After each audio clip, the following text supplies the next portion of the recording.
Welcome back as we celebrate the number one team on the Sip to Tally preseason power rankings. As you all know, it is the Baltimore Ravens. So let's dive into let me give a moment of transparency first. When I first finished this, right before school let out, like the last day of school, the Baltimore Ravens were not the number one team. But you know, different little nuggets of free agency happened after then. So every time a transaction was made before I started recording in the middle of June, I updated.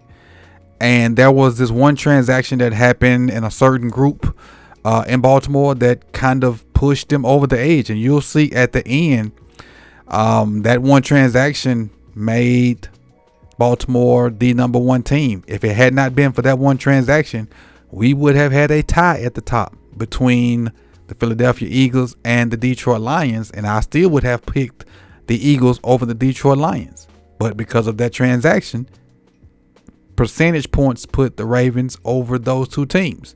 So the Ravens are the number one team on the preseason Sip to Tally power rankings. So just like everybody else, let's get into who the Ravens drafted and see what they did to try to help them get over the hump this year and win the Super Bowl in 2025. First round, they picked Malachi Starks out of Georgia. Second round, they came back and got Mike Green out of Marshall, who I think was a first round talent, just had issues. Third round, Emory Jones out of LSU. Fourth round, Teddy Buchanan, the linebacker out of Cal.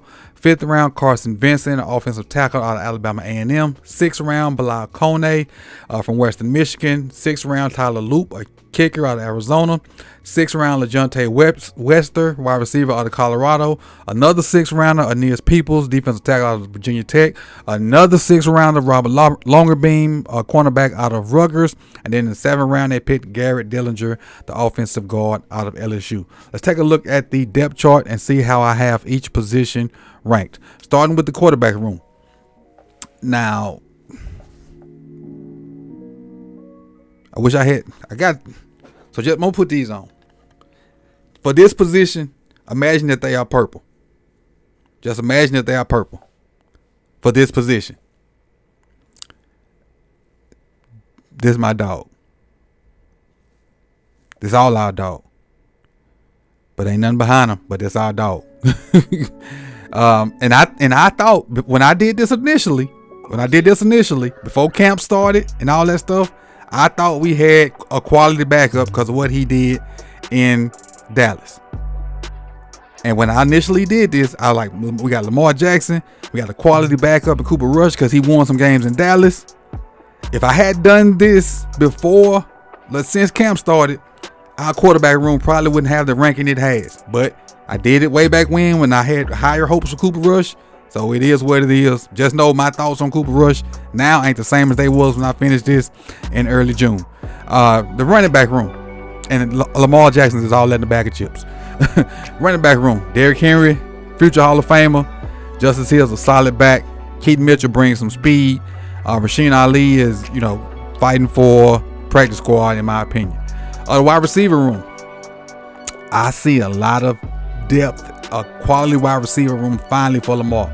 Does he have a number one guy? I don't think so, but I think he has some quality depth. I think, is Zaya number one? I don't think so. Is Bateman a number one? I don't think so. I don't think D-Hop's a number one anymore, but I do think all those guys hover around like solid number twos. Like if I had to rank those guys, I would say all three of those guys would be like a number, like what you would say like Jamar Chase is like number one, and like AJ Brown's like number one or number two. I would say Zay, Bateman, and Hopkins all would hover around like 19, 20, 21, 22 as far as receiver rankings. And I like that because there ain't no, you got quality depth. And then you got Tez Walker starting to play a little ball.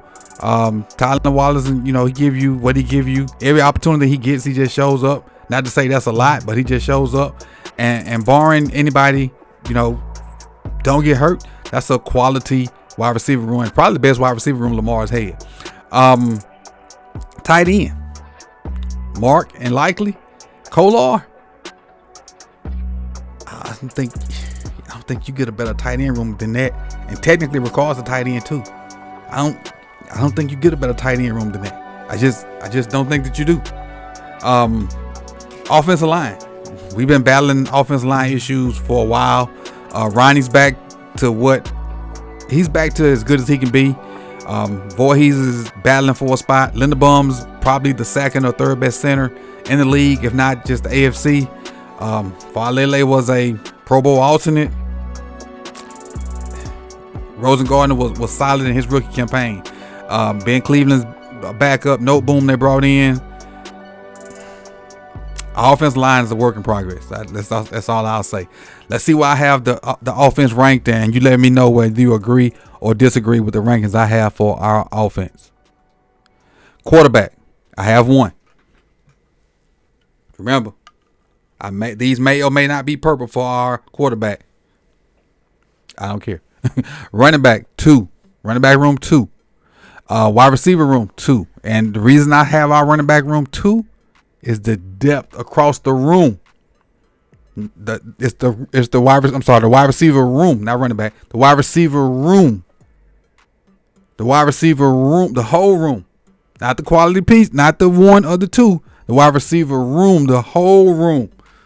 Not the door, the wide receiver room. Remember that. Just like when we go to the tight end room. Then we go to the offensive line room. Our offensive line room is not great. It's mid, and that's why they ranked where they at. All right, let's go to the defensive side. All right, defensively, we are technically a base 3-4 team, but we be in nickel 103% of the time. Matty BK is an end. Travis Jones is nose tackle. Broderick Washington's the other end. The starting outside linebacker is Calvin Noah. The other one is Odafe Owe. And that's pretty solid. Big Za, a.k.a. Travis Jones, is a guy that I'm really fond of. Matty BK earned a big contract a couple years ago with double-digit sacks from the defensive line position. Van Noy has plateaued with sacks the past 2 years at a later age, and Odafe Owe had double-digit sacks for the first time in his career last year. And then you slide back to the linebacker position. Roquan Smith, probably, honestly, the second best linebacker in the league, has been consistent over the course of his career. Kind of fell off a little bit last year, but I think the fall off was because of him worried about the other linebacker. And now, I think Raven Nation is still kind of worried about who the other linebacker is going to be. It's scheduled to be Trent Simpson, but that's yet to be determined because he has competition coming into camp. But that second linebacker position is a reason for concern. But Rowe is Rowe, and I think Rowe's the second best linebacker in the league behind Fred. Going to the cornerback room, which I think is a real strength of the Baltimore Ravens now. You look at Nate Wiggins, Marlon Humphreys, Awuzie, Alexander. You got 4 solid corners, in my opinion.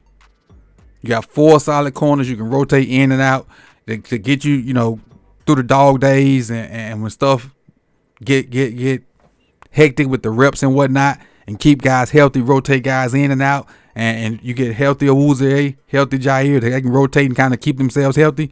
You should be good.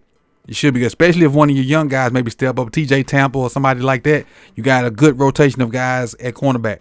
You got bodies. You got solid bodies, not just any bodies like we had last year. And you go to safety room. You have who I think is the best safety in the game. That's Kyle Hamilton. You drafted Malachi Starks, and then you're looking for a third safety with some young guys to come in. Let's see where I have the defense ranked, and you let me know in the comment section whether you agree or disagree with the rankings of each position. Defensive line edge group, I have 6. Linebacker, I have 24, which is a far cry from when I had them ranked 1 a couple years ago with a combination of Roquan and Pat Queen. Cornerbacks, I have 5 because I love our depth. And then safety room, I have 16 because even though I like Kyle Hamilton as possibly the best safety in the game. You got a rookie back there with him, and then you got, or maybe some guys that we just don't know what you're going to get. And we don't know what you're going to get out the rookie either. So got our safety room as middle of the pack because you got one really good guy, but you don't know what you're going to get out the rest of them. So you add all those numbers together, divide them by 9, and you come up with 8.22222. And remember, I said a certain transaction, which that transaction was Jair, put the Baltimore Ravens over the top. They were not at this number at first. Remember, the Eagles and the Lions were 8.44444. Adding Jair put us 2 percentage points over those two teams, and that's why the Baltimore Ravens are the number 1 team on the Sip the Talent Power Rankings for 2025. So hopefully at the end of the year in February, these power rankings prove to be right, and the Baltimore Ravens will be your Super Bowl champions. So let me know in the comment section if you agree or disagree. I appreciate y'all for coming through, and I know a lot of y'all won't agree, but I know a lot of y'all will. And I'll see y'all next year where the format will change. I'm going to find a way to put more emphasis on the quarterback, and we will do more than one team a day. I think I'm going to, it's 32 teams. I'm probably going to do either 4 or 8 a day, and probably gonna do 4 a day and shorten, probably keep it around 10 minutes, but we'll figure that out next year. I appreciate y'all for coming out. Y'all could have been anywhere in the world, but y'all chose to be here with me. Another summer down. Thank you. And we got the Hall of Fame game tonight. Appreciate y'all, man. Peace and love.